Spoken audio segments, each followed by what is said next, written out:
Several heavily used bridges that connect Robbinsdale to Minneapolis will need to be replaced in the coming years.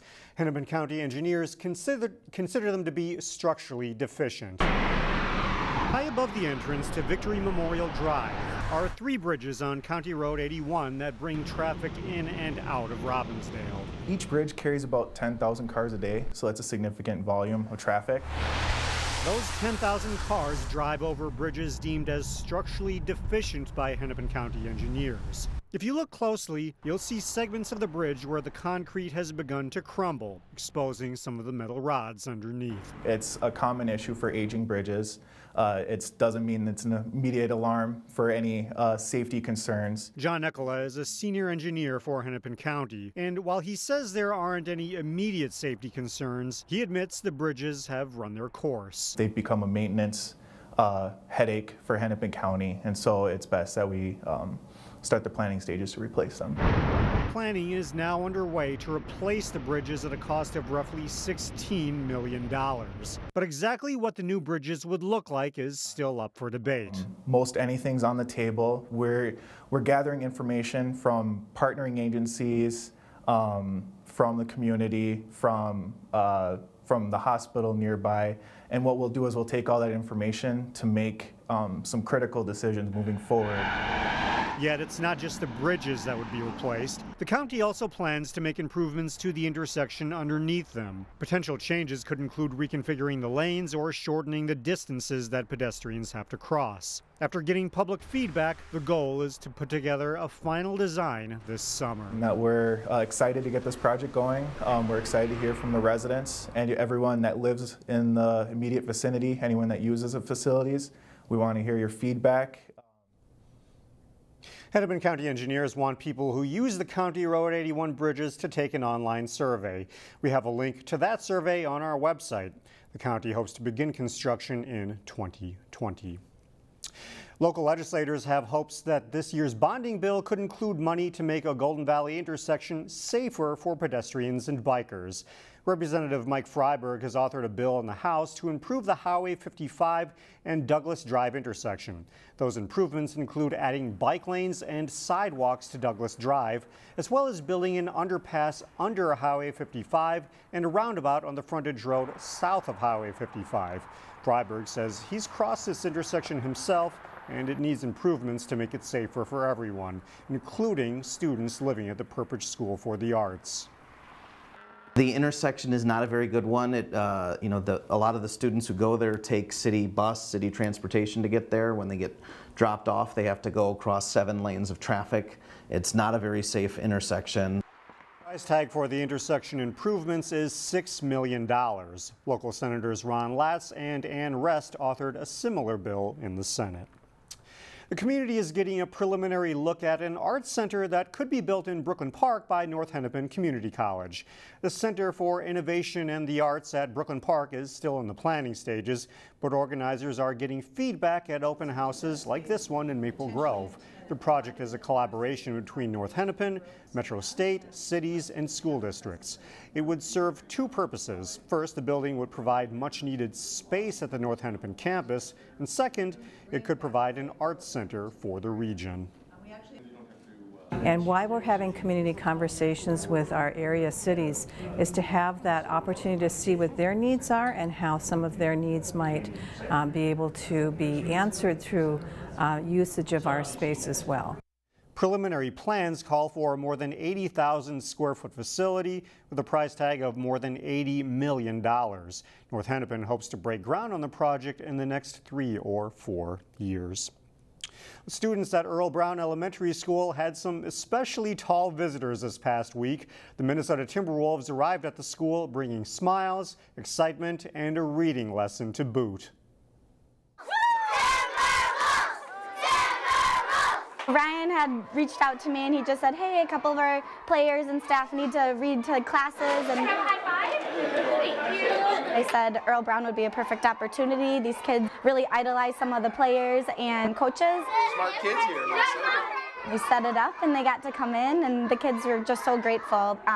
They work really hard and they are really appreciative when they get any guests to come in, so they're really grateful. This little trailblazer had the courage and skills to organize hospitals and care for all. Just giving back to the kids, you know, they really look up to us. Track star. Who's a track star? Me. You know, seeing the smiles that we put on their face, stuff like that, you know, is life-changing. And for us to, you know, come out here and do it, that's what, you know, it's really about, is us giving our time back to just show that, you know, we enjoy these type of moments and we really care. Maria Tallchief was the first world-famous Native American ballerina. Look at that. And I sneezed once again!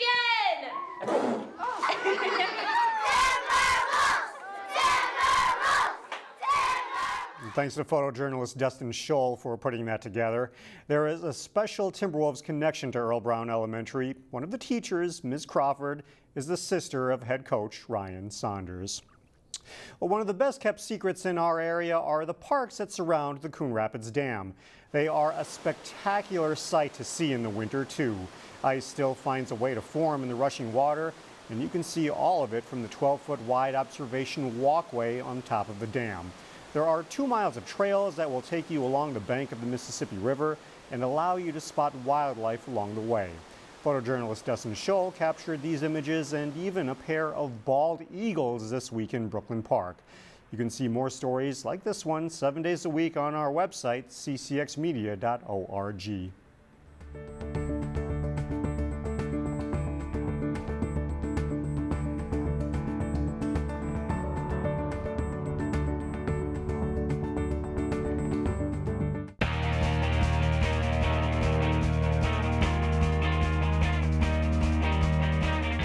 Several local teams are getting set to play in the state girls basketball tournament. In Class 3A, Cooper is the defending state champion. The Hawks were the top seed in Section 6 and faced Waconia for the section title. Off a missed shot from the corner, Asia Wheeler rebounds and passes to her sister Kiara Wheeler for the hoop. It's a 6-point lead for Cooper early. And then it's Asia Wheeler taking it all the way to the basket, finishing with a layup as part of a 20-point game for her. But Waconia battles back hard. Tess Johnson drives to score to tie the game up here. Waconia takes a 3-point lead into halftime of this one. And they extend that lead in the second half. Johnson with a great pass to Audrey Swanson underneath for 2, and Waconia goes up by 6.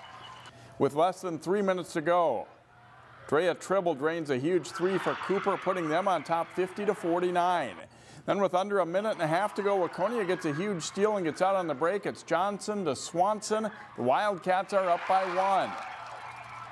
But Cooper makes the last big play.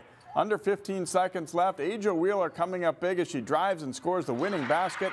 Cooper is heading back to the state tournament with a 52-51 win. It feels amazing to know that we're going 2 times. Last year was our first time we made history for our school, and we're doing it again. In Class 4A, Maple Grove was shooting for a second straight championship in Section 8. They faced St. Michael-Albertville in a rematch from last season. Maple Grove's Abby Schulte, a nice pass down low to Ari Gordon, and she scores the hoop. And Sam Carroll hits a 3-pointer from the corner, putting the Crimson up 20-7. Maple Grove sophomore Kylie Baronic drives and scores 2 of her 16 points here. But the Knights rally. Mackenzie Kramer knocks down a 3. She scores 12 in the first half alone. Then a nice pass from Jaden Hansen to Kendall Cox for 2 as STMA cuts the lead to 6 at halftime for Maple Grove. Second half, Kramer runs the break, dishes to Lily Tennyson. She scores, and that ties it at 45. But Baronic gets a steal and sends Izzy Brandt on the break, and she finishes, putting the Crimson in the lead by 5. Maple Grove's Jordan Lampker is defended hard, but she gets the shot to foul and draws the foul as well, scoring 16 on the night. Carroll's shot is off, but Abby Schulte battles for the loose ball and scores. Maple Grove wins at 69-58, completing an emotional section title run. These group of girls are unlike any other. They're so kind and so caring, and no one in the state thought we were going to win except the Maple Grove basketball program. And I wanted to prove it so bad to my coaching staff and my teammates that have given me so much. and it just means a lot to go to state, especially after last year. We had such an amazing team, and then to continue it this year, especially after losing our first 2 games, we just killed it out there, and we were the better team, and we just played with our defense, and it was amazing. Have topped the Class 4A girls basketball rankings all season. After Hopkins won both regular season meetings, the teams met for a 3rd time for the Section 6 4A title. Mara Braun with the steal and layup for Wayzata as they go up early 4-2. Delayla Chikolas goes coast to coast for the layup for Hopkins. She has a strong game with 15 in the first half and 25 total. The Royals take control later in the first half. KK Adams buries a 3 from the corner, and Hopkins is up 37-25 at halftime. Wayzata comes back though. Annika Stewart really heats up, nailing a 3 to pull the Trojans within 9 at 41-32. The Trojans swing the ball around to Braun, and she buries a 3 to bring Wayzata within 7, and they have some momentum, but that's as close as they get. Paige Beckers heats up, sinking some big shots for the Royals. They go on to win at 77-60 to return to state for a 5th straight season. We'll have more on the state girls tournament matchups, plus the Heritage Girls Section final starting Monday on our Sports Jam show on CCX.